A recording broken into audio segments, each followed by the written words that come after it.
Hi friends एल्लरिगू नमस्कार welcome to मೈ channel ಗೃಹಿಣಿ ಲೋಕ ದಯವಿಟ್ಟು ವಿಡಿಯೋಸ್ಗಳನ್ನ ಲೈಕ್ ಮಾಡಿ ಚಾನಲ್ನ ಸಬ್ಸ್ಕ್ರೈಬ್ ಮಾಡಿ ತಪ್ಪದೆ ನೆಕ್ಸ್ಟ್ ವಿಡಿಯೋಸ್ಗಾಗಿ ಬೆಲ್ ಐಕನ್ನ ಕ್ಲಿಕ್ ಮಾಡಿ ಆಷಾಢ ಮಾಸ ಆಲ್ರೆಡಿ ಶುರುವಾಗಿದೆ। ಈ ಒಂದು ಮಾಸದಲ್ಲಿ ದೇವರುಗಳ ವ್ರತ ಮಾಡೋದು, ಪೂಜೆ ಮಾಡೋದಾಗಿರ್ಬೋದು, ದಾನ ಧರ್ಮ ಮಾಡೋದಾಗಿರ್ಬೋದು, ದೇವರುಗಳ ರಿಲೇಟೆಡ್ ಸೇವೆಗಳನ್ನ ಮಾಡೋದಾಗಿರ್ಬೋದು, ತುಂಬ ಅದ್ಭುತವಾದ ಫಲಗಳನ್ನ ಜೀವನದಲ್ಲಿ ತಂದುಕೊಡುತ್ತೆ ಅನ್ನೋ ನಂಬಿಕೆ ಇದೆ। ಆ ಪ್ರಕಾರ ನೋಡೋದಾದರೆ ಆಷಾಢ ಮಾಸದಲ್ಲಿ ಎಲ್ಲ ದೇವಸ್ಥಾನಗಳು ಒಂದು ರೀತಿ ಬ್ಯುಸಿಯಾಗಿರುತ್ತೆ। ಯಾಕಂದರೆ ಜನರು ಒಂದು ರೀತಿ ತಮ್ಮ ಬ್ಯುಸಿ ಜೀವನದಲ್ಲಿ ಈ ಒಂದು ಆಷಾಢದಲ್ಲಾದರೂ ಅಟ್ಲೀಸ್ಟು ದೇವರ ಕಡೆ ಗಮನವನ್ನು ಅತಿ ಹೆಚ್ಚಾಗಿ ಕೊಡ್ತಾರೆ। ಅಷ್ಟು ವಿಶೇಷವಾದ ಮಾಸ ಈ ಒಂದು ಆಷಾಢ ಮಾಸ। ಈ ಒಂದು ಆಷಾಢ ಮಾಸದಲ್ಲಿ ಒಂದು ಅದ್ಭುತವಾದ ವ್ರತ ಇದೆ। ಆ ವ್ರತವನ್ನು ನಾವು ಒಮ್ಮೆ ಆದರೂ ಜೀವನದಲ್ಲಿ ಮಾಡಬೇಕು ಅಂತ ಹೇಳ್ತಾರೆ। ಯಾವ ವ್ರತ, ಯಾವ ರೀತಿ ಮಾಡೋದು, ಯಾವ ದಿನ ಮಾಡೋದು ಅಂತ ತಿಳಿಸ್ಕೊಡ್ತೀನಿ। ದಯವಿಟ್ಟು ವಿಡಿಯೋನ ಕೊನೆವರೆಗೂ ನೋಡಿ। ಪ್ರತಿಯೊಬ್ಬರಿಗೂ ವರಮಹಾಲಕ್ಷ್ಮಿ ಹಬ್ಬದ ಬಗ್ಗೆ ಗೊತ್ತಿದೆ, ಲಕ್ಷ್ಮೀ ವ್ರತಗಳ ಬಗ್ಗೆ ಗೊತ್ತಿದೆ, ಆಷಾಢ ಮಾಸದಲ್ಲಿ ಮಾಡುವಂಥ ಶುಕ್ರವಾರದ ವಿಶೇಷ ಪೂಜೆಗಳ ಬಗ್ಗೆ ಗೊತ್ತಿದೆ। ಆದರೆ ಆಷಾಢ ಮಾಸದಲ್ಲಿ ಒಂದು ವಿಶೇಷವಾದ ದಿನ ಒಂದು ಲಕ್ಷ್ಮೀ ವ್ರತವನ್ನು ಮಾಡ್ತೀವಿ। ಹೌದು, ಪ್ರತಿಯೊಬ್ಬರ ಜೀವನದಲ್ಲೂ ಲಕ್ಷ್ಮಿಗೆ ಮಹತ್ವವಾದ ಸ್ಥಾನ ಇದೆ। ಅದರಲ್ಲಿ ಲಕ್ಷ್ಮಿಯನ್ನು ನಾವು ವಿವಿಧ ರೀತಿಗಳಲ್ಲಿ ಪೂಜೆ ಮಾಡ್ತೀವಿ। ಅಂದರೆ ತಾಯಿಯ 8 ಅವತಾರಗಳಲ್ಲಿ ಒಂದೊಂದು ಬಗೆಯಲ್ಲಿ ಅವತಾರ ಇರುವಂಥ ಲಕ್ಷ್ಮೀ ಪೂಜೆನ ಮಾಡ್ತೀವಿ। ಅದರಲ್ಲಿ ಈ ಒಂದು ಆಷಾಢ ಮಾಸದ ಮೊದಲ ಗುರುವಾರ ಅಂದರೆ ಪಂಚಮಿಯ ದಿನ, ಆಷಾಢ ಮಾಸ ಶುಕ್ಲ ಪಕ್ಷದ ಪಂಚಮಿಯ ದಿನ ನಾವು ಒಂದು ವ್ರತವನ್ನು ಮಾಡ್ತೀವಿ। ಅದೇ ಅಮೃತ ಲಕ್ಷ್ಮಿ ವ್ರತ। ಸುಮಾರು ಜನ ಕೇಳಿರ್ಬೋದು, ನಾನು ಫಸ್ಟ್ ಈ ಒಂದು ಅಮೃತ ಲಕ್ಷ್ಮಿ ವ್ರತದ ಬಗ್ಗೆ ಹಾಕ್ತಾ ಇದ್ದೀನಿ। ಬಟ್ ಇದು ತುಂಬ ವಿಶೇಷವಾದ ವ್ರತ ಅಂತೆ। ನಾನು ಇತ್ತೀಚೆಗೆ ಯಾವುದು ಧರ್ಮಸ್ಥಳ ಸೈಡ್ ಹೋದಾಗ ಒಬ್ಬರು ಅರ್ಚಕರನ್ನ ಮೀಟ್ ಮಾಡಿದೆ। ಅಂದರೆ ಅಲ್ಲಿ ಒಂದು ದೇವಸ್ಥಾನ ಇದೆ ಧರ್ಮಸ್ಥಳ ಸೈಡು, ಅಲ್ಲಿ ಒಂದು ಅರ್ಚಕರನ್ನ ಮೀಟ್ ಮಾಡಿದಾಗ ಅವರು ಈ ವ್ರತದ ಬಗ್ಗೆ ನನಗೆ ತಿಳಿಸ್ಕೊಟ್ಟಿದ್ದು। ತುಂಬ ವಿಶೇಷವಾದ ವ್ರತ ಅಂತೆ ಇದು। ಈ ವ್ರತವನ್ನು ನಾವು ಮಾಡೋದ್ರಿಂದ ಮನೆಯಲ್ಲಿ ಅಥವಾ ಜೀವನದಲ್ಲಿ ಅಥವಾ ನಮಗೆ ಇರುವಂಥ ಯಾವುದೇ ದಾರಿದ್ರ್ಯತೆ ಇದ್ದರೂ ದೂರ ಆಗಿ ಒಂದು ರೀತಿ ಬಾಳು ಅಮೃತವಾಗುತ್ತೆ, ಅಂದರೆ ತುಂಬ ಶ್ರೇಷ್ಠವಾಗುತ್ತೆ ಅಂತ ಹೇಳ್ತಾರೆ। ಹಾಗಾಗಿ ಈ ವ್ರತವನ್ನು ಮನೆಯಲ್ಲಿ ಒಮ್ಮೆ ಆದರೂ ನಾವು ಮಾಡಬೇಕಂತೆ। ನಾನು ಹೇಗೆ ದಾರಿದ್ರ್ಯತೆಯನ್ನು ಕಳೆಯೋದಕ್ಕೆ ಜ್ಯೇಷ್ಠ ಲಕ್ಷ್ಮಿ ವ್ರತ ಮಾಡೋದನ್ನ ಹೇಳ್ಕೊಟ್ಟಿದೆ, ಅದೇ ಪ್ರಕಾರ ಮನೆಯಲ್ಲಿ ಒಂದು ಪಾಸಿಟಿವ್ ಎನರ್ಜಿನ ಹೆಚ್ಚು ಮಾಡೋದಕ್ಕೆ ಇದು ಒಂದು ವಿಶೇಷವಾದ ವ್ರತ। ಅದರಲ್ಲೂ ಆಷಾಢ ಮಾಸದಲ್ಲಿ ಬರುವಂಥ ಪಂಚಮಿಯ ದಿನ ನಾವು ಈ ಒಂದು ವ್ರತವನ್ನು ಮಾಡೋದು ತುಂಬ ವಿಶೇಷ। ಹಾಗಾದರೆ ಈ ವ್ರತ ಈ ಒಂದು ಮಾಸದಲ್ಲಿ ಯಾವಾಗ ಬಂದಿದೆ ಅನ್ನೋದಾದರೆ ಜುಲೈ 11ನೇ ತಾರೀಕು ಗುರುವಾರ ಈ ಒಂದು ಅಮೃತ ಲಕ್ಷ್ಮಿ ವ್ರತ ಬಂದಿದೆ। ಈ ದಿನ ನಾವು ಈ ವ್ರತವನ್ನು ಮಾಡೋದ್ರಿಂದ ಸಕಲ ಸೌಭಾಗ್ಯಗಳನ್ನ ನಾವು ಪಡ್ಕೊಳ್ಬೋದು। ಬನ್ನಿ ಹಾಗಾದರೆ ಈ ಒಂದು ವ್ರತವನ್ನು ನಾನು ಯಾವ ರೀತಿ ಮಾಡಬೇಕು ಅಂತ ಫಸ್ಟು ನಿಮಗೆ ತಿಳಿಸ್ ಲಕ್ಷ್ಮೀ ವ್ರತ ಅಂದ ತಕ್ಷಣ ಮೊದಲಿಗೆ ಬರೋದೇ ಲಕ್ಷ್ಮೀ ತಾಯಿಗೆ ಅಭಿಷೇಕವನ್ನು ಮಾಡೋದು। ಓಕೆ, ನಾನು ಫಸ್ಟಿಂದ ಸ್ಟೆಪ್ ಬೈ ಸ್ಟೆಪ್ ಹೇಳ್ಬಿಡ್ತೀನಿ, ಸ್ವಲ್ಪ ಫಾಸ್ಟಾಗಿ ಹೇಳ್ತೀನಿ, ಏನು ಅಂದ್ಕೋಬೇಡಿ। ಬೆಳಿಗ್ಗೆ ಅಂದರೆ ಗುರುವಾರ, ಈ ತಿಂಗಳು ಜುಲೈ 11ನೇ ತಾರೀಕು ಗುರುವಾರ ಈ ಒಂದು ಅಮೃತ ಲಕ್ಷ್ಮಿ ವ್ರತವನ್ನು ನಾವು ಮಾಡಬೇಕು।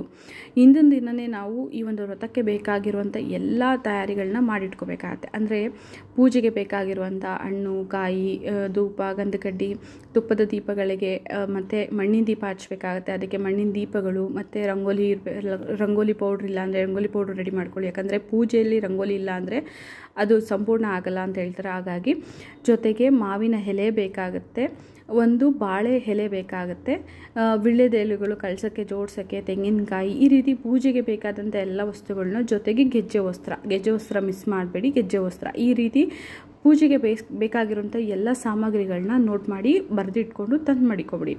ಹಿಂದಿನ ದಿನ ಸಂಜೆ ಏನು ಮಾಡಿ ಅಂದರೆ ಬುಧವಾರ ಅಂದರೆ ನಾಳೆ ನೀವು ಹಿಂದಿನ ದಿನವೇ ಮನೆ ಬಾಗಿಲು ತೊಳೆದ್ಬಿಟ್ಟು ಕಾಂಪೌಂಡ್ ಇರೋರೆಲ್ಲ ನೀಟಾಗಿ ಸುತ್ತಮುತ್ತ ಸ್ವಚ್ಛ ಮಾಡಿ ನೀಟಾಗಿ ತೊಳೆದು ಮನೆ ಮುಂದೆ ರಂಗೋಲಿ ಎಲ್ಲ ಹಾಕಿ ಅಣಿ ಮಾಡ್ಕೊಳ್ಬೋದು। ಅಥವಾ ನಿಮಗೆ ಗುರುವಾರ ಬೆಳಿಗ್ಗೆನೇ ಬೇಗ ಎದ್ದು ಇದೆಲ್ಲ ಮಾಡ್ಬೋದು ಅಂತಂದರೆ ತೊಂದರೆ ಇಲ್ಲ। ಅಂದರೆ ಕಸ ಎಲ್ಲ ನೀಟಾಗಿ ಗುಡಿಸಿಟ್ಕೊಂಬಿಟ್ರೆ ಗುರುವಾರ ಬೆಳಿಗ್ಗೆ ಬೇಗ ಎದ್ದೇಳಿ ಫಸ್ಟು ನೀವು ಸ್ನಾನ ಮಾಡುವಂಥ ನೀರಿಗೆ ಸ್ವಲ್ಪ ಅರಿಶಿಣದ ಪುಡಿ ಅಥವಾ ಬೇವಿನ ಸೊಪ್ಪು ತಂದು ಮಾಡಿಕೊಂಡು ಬೇವಿನ ಸೊಪ್ಪನ್ನ ಬೇಕಾದ್ರೆ ನೀರಲ್ಲಿ ಹಾಕ್ಕೊಂಡು ಸ್ನಾನ ಮಾಡೋದ್ರಿಂದ ತುಂಬ ಪಾವಿತ್ರತೆ ಅಂತ ಹೇಳ್ತಾರೆ। ಸೊ ಹಾಗಾಗಿ ಬೆಳಗ್ಗೆ ನೀವು ಸ್ನಾನ ಮಾಡುವಾಗ ಅರಿಶಿಣದ ಪುಡಿ ಅಥವಾ ಜೊತೆಗೆ ಬೇವಿನ ಸೊಪ್ಪನ್ನ ನೀರಲ್ಲಿ ಹಾಕ್ಕೊಂಡು ಸ್ನಾನವನ್ನು ಮಾಡ್ಕೊಳ್ಳಿ।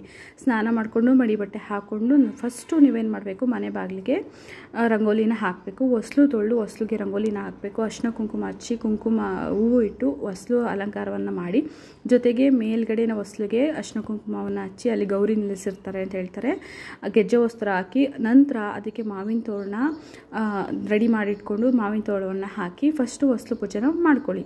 ತದನಂತರ ತುಳಸಿ ಪೂಜೆನ ಮಾಡ್ಕೊಳ್ಳಿ. ಯಾಕಂದರೆ ಫಸ್ಟು ಕಟ್ಟೆ ಆಚೆ ಮನೆಯಿಂದ ಆಚೆ ಇರುತ್ತಲ್ವ, ಸೊ ಫಸ್ಟು ಹೊಸ್ಲು ಪೂಜೆ ಆದ ತಕ್ಷಣ ತುಳಸಿ ಪೂಜೆ ಮಾಡ್ಕೊಳ್ಳಿ. ನಂತರ ಮನೆ ಒಳಗಡೆ ಬಂದು ನೀವೇನು ಮಾಡಬೇಕು, ಪೂಜೆಗೆ ಸಿದ್ಧತೆಯನ್ನು ಮಾಡ್ಕೊಳ್ಳಿ. ಯಥಾ ಪ್ರಕಾರ ದೀಪ ಹಚ್ಚಿದ ಮೇಲೆ ಗಣೇಶನ ಪೂಜೆ ಮಾಡಿ, ಗಣೇಶನಿಗೆ ಎಲೆ ಅಡಿಕೆ 2 ಬಾಳೆಹಣ್ಣು ಜೊತೆಗೆ ಒಂದು ಕಾಣಿಕೆನ ಇಟ್ಟು ಗಣೇಶನಲ್ಲಿ ಸಂಕಲ್ಪವನ್ನು ಮಾಡ್ಕೊಳ್ಳಿ. ನೀವು ಈ ವ್ರತವನ್ನು ಮಾಡ್ತಾಯಿದ್ದೀನಿ, ನನಗೆ ಒಳ್ಳೇದು ಮಾಡಿಕೊಡು ಅಂತ ಕೇಳ್ಕೊಳ್ಳಿ. ತದನಂತರ ನೀವೇನು ಮಾಡಬೇಕಾಗತ್ತೆ, ಮನೆ ದೇವ್ರ ಪೂಜೆನ ಮಾಡಬೇಕಾಗತ್ತೆ. ಮನೆ ದೇವ್ರ ಮಾಮೂಲಿ ಫೋಟೋಗೆ ನೀವು ಗಂಧಕಡ್ಡಿ ಹಚ್ಚಿ ಪೂಜೆ ಮಾಡಿದ್ರೆ ಸಾಕು, ದೀಪ ಹಚ್ಚಿರ್ತೀರ. ಅದಾದ ನಂತರ ನಿಮ್ಮ ಮನೆಯಲ್ಲಿರುವಂಥ ಪುಟಾಣಿ ಲಕ್ಷ್ಮೀ ವಿಗ್ರಹಕ್ಕೆ ಅಭಿಷೇಕವನ್ನು ಮಾಡಬೇಕಾಗತ್ತೆ. ಅಭಿಷೇಕ ಮಾಡಬೇಕಾದ್ರೆ ಮೊದಲು ನೀವೇನು ಮಾಡಬೇಕು, ಅರಿಶಿಣದಿಂದ ನೀವು ಅಭಿಷೇಕವನ್ನು ಮಾಡಬೇಕಾಗತ್ತೆ. ಇದರಲ್ಲಿ ಫಸ್ಟು ನಾವು ಪಂಚಾಮೃತ ಅಭಿಷೇಕ ಮಾಡ್ತೀವಲ್ಲ, ಆದರೆ ಈ ಒಂದು ಅಮೃತ ಲಕ್ಷ್ಮೀ ವ್ರತದಲ್ಲಿ ನೀವು ಮೊದಲಿಗೆ ಅರಿಶಿಣದ ನೀರಿಂದ ತಾಯಿಗೆ ಅಭಿಷೇಕವನ್ನು ಮಾಡಿ, ನಂತರ ಸ್ವಲ್ಪ ಕುಂಕುಮವನ್ನು ಮಿಕ್ಸ್ ಮಾಡಿ ಒಂದು ಗ್ಲಾಸಲ್ಲಿ ಇಟ್ಕೊಂಡು ಅದರಲ್ಲಿ ನೀವು ಅರ್ಚನೆಯನ್ನು ಮಾಡಿ, ತದನಂತರ ನೀವು ಶುದ್ಧವಾದ ಜಲದಿಂದ ಅಭಿಷೇಕವನ್ನು ಮಾಡಿ, ಅದಾದ ನಂತರ ಈ ನೀರನ್ನೆಲ್ಲ ಒಂದು ಸಪ್ರೇಟು ತೆಗೆದಿಟ್ಕೊಬಿಡಿ ಒಂದು ಗ್ಲಾಸಲ್ಲಿ. ತದನಂತರ ಮತ್ತೆ ಅದೇ ಒಂದು ಪ್ಲೇಟಲ್ಲಿ ಲಕ್ಷ್ಮೀ ವಿಗ್ರಹವನ್ನು ಇಟ್ಟು ನೀವು ಪಂಚಾಮೃತ ಅಭಿಷೇಕವನ್ನು ಮಾಡಬೇಕಾಗತ್ತೆ. ಹಾಲು, ಮೊಸರು, ಸಕ್ಕರೆ, ತುಪ್ಪ, ಜೇನುತುಪ್ಪ, ಬಾಳೆಹಣ್ಣು, ಸ್ವಲ್ಪ ಹಣ್ಣುಗಳು ಸಣ್ಣ ಸಣ್ಣದಾಗಿ ಕಟ್ ಮಾಡಿ ಇಟ್ಕೊಂಡು ಈ ಒಂದು ಹಣ್ಣುಗಳನ್ನೆಲ್ಲ ಹಾಕಿ ನೀವು ಡ್ರೈ ಫ್ರೂಟ್ಸ್ ಕೂಡ ಹಾಕ್ಬೋದು. ಎಲ್ಲವನ್ನು ಹಾಕಿ ನೀವು ಲಾಸ್ಟಲ್ಲಿ ಆ ಒಂದು ಸ್ಟೆಪ್ನ ಮಾಡಿದ್ರೆ ಪಂಚಾಮೃತ ಅಭಿಷೇಕ ಮುಕ್ತಾಯ ಆಗುತ್ತೆ. ಅದೆಲ್ಲವನ್ನು ನೀವು ಒಂದು ಬೌಲಲ್ಲಿ ತೆಗೆದಿಟ್ಕೊಂಡು ಮತ್ತೆ ವಿಗ್ರಹವನ್ನು ಚೆನ್ನಾಗಿ ಸ್ವಚ್ಛ ಮಾಡಿ, ಸಣ್ಣದಾಗಿ ಈ ಒಂದು ಮಾರ್ಕೆಟಲ್ಲಿ ಇವಾಗ ಸಿಗುತ್ತೆ, ಅಂದರೆ ಲಕ್ಷ್ಮೀ ವಿಗ್ರಹಕ್ಕೆ ಬಟ್ಟೆನ ಹಾಕೋಂಗೆ ಅದನ್ನು ಒಂದು ರೀತಿ ಸಣ್ಣದಾಗಿ ಸ್ಯಾರಿ ಥರ ಇರುತ್ತೆ, ಅಥವಾ ಒಂದು ಕಟ್ಬೋದು, ಆ ಥರ ಸಿಕ್ಕರೂ ತೊಗೋಬೋದು. ಅಥವಾ ನಿಮ್ಮ ಮನೆಯಲ್ಲೇ ನೀವು ಒಂದು ಹೊಸದಾಗಿ ಒಂದು ರೌಕೆ ಕಣವನ್ನು ತಂದು ಮಾಡಿಕೊಂಡು ಅದರಲ್ಲಿ ನೀವು ಆ ಒಂದು ವಿಗ್ರಹಕ್ಕೆ ಸಿಂಪಲ್ಲಾಗಿ ರೆಡಿನ ಮಾಡ್ಕೊಳ್ಳಿ. ಅಥವಾ ಕಳ್ಸಕ್ಕೆ ಹಾಕ್ಬೋದು. ನೀವು ಗ್ರ್ಯಾಂಡಾಗಿ ಮಾಡ್ತೀನಿ ಅಂದರೆ ನೀವು ದೊಡ್ಡದಾಗಿ ಲಕ್ಷ್ಮಿ ಕೂರಿಸ್ಕೊಂಡು ಮಾಡ್ಬೋದು, ಅಥವಾ ಸಿಂಪಲ್ಲಾಗಿ ನಾನು ಹೇಳ್ಕೊಡ್ತಾ ಇರೋದು.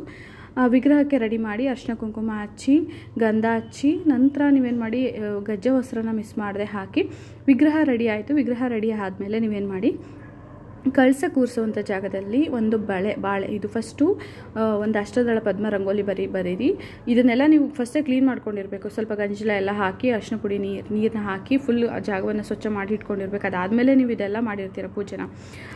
ನಂತರ ಕಳಸವನ್ನು ಜೋಡಿಸ್ಬೇಕಲ್ಲ, ಆ ಟೈಮಲ್ಲಿ ನೀವೇನು ಮಾಡಿ ಅಲ್ಲಿ ಒಂದು ಅಷ್ಟದಳ ಪದ್ಮ ರಂಗೋಲಿ ಬರೀರಿ. ಅದ್ಮೇಲೆ ಒಂದು ಬಾಳೆ ಎಲೆ ಹಾಕಿ ಸಣ್ಣದಾಗಿ ಅದ್ರ ಮೇಲೆ ಒಂದು 3 ಹಿಡಿಯಷ್ಟು 5 ಹಿಡಿಯಷ್ಟು ಅಕ್ಕಿನ ಹಾಕಿ ಅರಿಶಿನ ಕುಂಕುಮನ ಹಾಕಿ ಒಂದು ನಾಣ್ಯವನ್ನು ಇಟ್ಟು ಅದ್ರ ಮೇಲೆ ನೀವು ಕಳಸದಲ್ಲಿರುವಂಥ ನೀರನ್ನು ಪ್ರತಿಷ್ಠಾಪನೆ ಮಾಡಿ, ಆ ಕಳಸದ ಒಳಗಡೆ ನೀವು ಅರಿಶಿನ ಕುಂಕುಮ ಮತ್ತು ಅಕ್ಷತೆ, ಒಂದು ಕೆಂಪು ಹೂವು, ಒಂದು ನಾಣ್ಯ, ನೀವು ಗೋಮತಿ ಚಕ್ರ, ಮಾಮೂಲಿ ಒಂದು ಲಕ್ಷ್ಮೀದು ವಸ್ತುಗಳಿದೆ ಅಲ್ವಾ, ಗೋಮತಿ ಚಕ್ರ, ಕವಡೆ, ಇದೆಲ್ಲವನ್ನು ನೀವು ಹಾಕ್ಬೋದು. ಒಂದು ಲವಂಗ, ಈ ರೀತಿ ಏಲಕ್ಕಿ, ಇದೆಲ್ಲವನ್ನು ಹಾಕಿ ನೀವೇನು ಮಾಡಿ 5 ವೀಳ್ಯದೆಲೆ ಅಥವಾ 5 ಮಾವಿನ ಎಲೆನ ಜೋಡಿಸ್ಬಿಟ್ಟು ತುಂಬಿದ ಕಾಯಿ, ಅವತ್ತು ಬೇರೆ ಕಾಯಿನ ಬಳಸಿ ನೀವು ತುಂಬಿದ ಕಾಯಿ ಅದನ್ನು ಚೆನ್ನಾಗಿ ತೊಳೆದು ಅರಿಶಿನ ಕುಂಕುಮ ಹಚ್ಚಿ ಅದನ್ನು ರೆಡಿ ಮಾಡಿಟ್ಕೊಂಡು ಅದನ್ನು ನೀವು ಆ ಒಂದು ಕಳಸದ ಮೇಲೆ ಜೋಡಿಸ್ಬೇಕಾಗತ್ತೆ. ತದನಂತರ ಕಳಸಕ್ಕೂ ನೀವು ಗೆಜ್ಜೆ ವಸ್ತ್ರನ ಹಾಕಿ ಕಳಸ ರೆಡಿ ಆದಮೇಲೆ ಕಳಸದ ಮುಂದೆ ಈ ಒಂದು ವಿಗ್ರಹನ ರೆಡಿ ಮಾಡಿ ಇಟ್ಕೊಂಡಿರ್ತಿಲ್ಲ, ಆ ವಿಗ್ರಹವನ್ನು ಒಂದು ಪ್ಲೇಟಲ್ಲೋ ಅಥವಾ ಒಂದು 2 ವಿಳ್ಯದೆಲೆ ಇಟ್ಬಿಟ್ಟು ಅದ್ರ ಮೇಲೆ ಸ್ವಲ್ಪ ಅರಿಶಿನ ಕುಂಕುಮ ಹಾಕಿ ನಂತರ ಈ ಒಂದು ತಾಯಿಯ ಲಕ್ಷ್ಮೀ ವಿಗ್ರಹವನ್ನು ಅಲ್ಲಿ ಪ್ರತಿಷ್ಠಾಪನೆ ಮಾಡಿಬಿಟ್ಟು 2 ತುಪ್ಪದ ದೀಪವನ್ನು ಆ ಕಡೆ ಈ ಕಡೆ ಆಲ್ರೆಡಿ ದೀಪ ಹಚ್ಚಿದ್ದೀರ, ಆದ್ರೂ ಮಣ್ಣಿನದ 2 ತುಪ್ಪ ದೀಪದವನ್ನು ನೀವೇನು ಮಾಡಿ ಆ ಒಂದು ಕಳಸದ ಮುಂಭಾಗ ಅಥವಾ ವಿಗ್ರಹದ ಮುಂಭಾಗ ಇಡಿ. ತದನಂತರ ನೀವೇನು ಮಾಡಬೇಕಾಗತ್ತೆ, ಫಸ್ಟು ಗಂಧಕಡ್ಡಿಯಿಂದ ಪೂಜೆ ಮಾಡಿ. ಗಂಧಕಡ್ಡಿಯಿಂದ ಪೂಜೆ ಮಾಡಿದ್ಮೇಲೆ ನೀವೇನು ಮಾಡಬೇಕು, ಮತ್ತೆ ಒಂದು ಪ್ಲೇಟ್ನ ತೆಗೆದು ವಿಗ್ರಹದ ಮುಂದೆ ಇಡಿ ಅಥವಾ ವಿಳ್ಯದೆಲೆನ ಇಟ್ಬಿಟ್ಟು ಅದ್ರ ಮೇಲೆ ನೀವು 108 ಅಷ್ಟೋತ್ತರವನ್ನು ಹೇಳ್ಕೊಂಡು ಕುಂಕುಮಾರ್ಚನೆ ಮಾಡಬೇಕು. ಪ್ರತಿ ಲಕ್ಷ್ಮೀ ವ್ರತದಲ್ಲೂ ಕುಂಕುಮಾರ್ಚನೆ ಕಂಪಲ್ಸರಿ. ತಾಯಿಗೆ ಮನ ಮುಟ್ಟೋದು ಅಥವಾ ತಾಯಿ ಪ್ರಸನ್ನನಾಗೋದೇ ಕುಂಕುಮಾರ್ಚನೆಯಿಂದ. ಸೊ ಹಾಗಾಗಿ ಕುಂಕುಮಾರ್ಚನೆ ಸ್ಕಿಪ್ ಮಾಡಲೇಬೇಡಿ. 108 ಅಷ್ಟೋತ್ತರ ಹೇಳ್ಕೊಂಡು ಕುಂಕುಮಾರ್ಚನೆ ಮಾಡಿ. ಕುಂಕುಮಾರ್ಚನೆ ಮಾಡಾದಮೇಲೆ ನೀವೇನು ಮಾಡಿ ಧೂಪದಿಂದ ಆರತಿ ಮಾಡಿ ತದನಂತರ ನೀವು ಕಾಯಿ ಹೊಡೆದು ಮತ್ತು ತಾಯಿಗೂ ಅಷ್ಟೇ ನೀವೇನು ಮಾಡಬೇಕು, 2 ಎಲೆ ಅಡಿಕೆ, ಅದೇ ಒಂದು ದಕ್ಷಿಣೆ, 2 ಬಾಳೆಹಣ್ಣು, ಜೊತೆಗೆ ರೌಕೆ ಕಣ ಮತ್ತು ಬಾಳೆ ಎಲ್ಲವನ್ನ ನೀವು ಇಡಬೇಕು. ಇಟ್ಬಿಟ್ಟು ಏನು ಮಾಡಿ ನೀವು ಆ ಪೂಜೆ ಮಾಡಬೇಕಾದ್ರೆ ತಾಯಿಗೆ ಮತ್ತು ನೈವೇದ್ಯವನ್ನು ಮಾಡಬೇಕಾಗತ್ತೆ. ಏನಾದರೂ ಬೆಲ್ಲದನ್ನ ಮಾಡ್ಕೊಳ್ಳಿ, ಏನಾದರೂ ಪಾಯಸ ಮಾಡ್ಕೊಳ್ಳಿ, ಅದನ್ನು ನೈವೇದ್ಯಕ್ಕೆ ಇಟ್ಟು ಎಲೆನ ಮುಂಭಾಗ ತೆಗಿಬೇಕು, ಹಿಂಭಾಗ ತೆಗಿಬೇಕು, ಬಾಳೆಹಣ್ಣನ್ನು ಮುರಿಬೇಕು. ಈ ರೀತಿ ಎಲ್ಲ ಮಾಡಿ ನೈವೇದ್ಯ ಮಾಡಿ ತಾಯಿಗೆ ಲಾಸ್ಟಲ್ಲಿ ನೀವು ಏನು ಮಾಡಬೇಕಂದ್ರೆ ಮಂಗಳಾರತಿನ ಮಾಡಬೇಕಾಗತ್ತೆ. ಇದೆಲ್ಲವನ್ನು ಪೂಜೆನ ನೀವು ಬೆಳಗಿನ ಜಾವನೇ ಮುಗಿಸ್ಕೊಂಡ್ರೆ ತುಂಬ ಒಳ್ಳೆಯದು. ಯಾಕಂದರೆ ಬ್ರಾಹ್ಮಿ ಮುಹೂರ್ತದಲ್ಲಿ ಮುಗಿಸ್ಕೊಂಡ್ರೆ ಪೂಜೆ ತುಂಬ ಶ್ರೇಷ್ಠ ಅಂತ ಹೇಳ್ತಾರೆ. ಸೊ ಹಾಗಾಗಿ ಬೆಳಗ್ಗೆ ಒಂದು 4:15 ಅಥವಾ 5 ಗಂಟೆಯಿಂದ 6:30 ಒಳಗಡೆ ನೀವು ಪೂಜೆನ ಮಾಡಿ ಮುಗಿಸ್ಕೊಳ್ಬೋದು. ಒಮ್ಮೆ ಪೂಜೆ ಆದಮೇಲೆ ಮನೆಯಲ್ಲಿ ಗೃಹಿಣಿ ಏನು ಮಾಡಬೇಕು, ಆವತ್ತು ಬೆಳಗ್ಗೆಯಿಂದ ಸಂಜೆವರೆಗೂ ಉಪವಾಸ ಇರಬೇಕು. ಇದು ಈ ಒಂದು ವ್ರತದ ಒಂದು ಮುಖ್ಯವಾದ ಸ್ಟೆಪ್ ಅಂತಲೇ ಹೇಳ್ಬೋದು.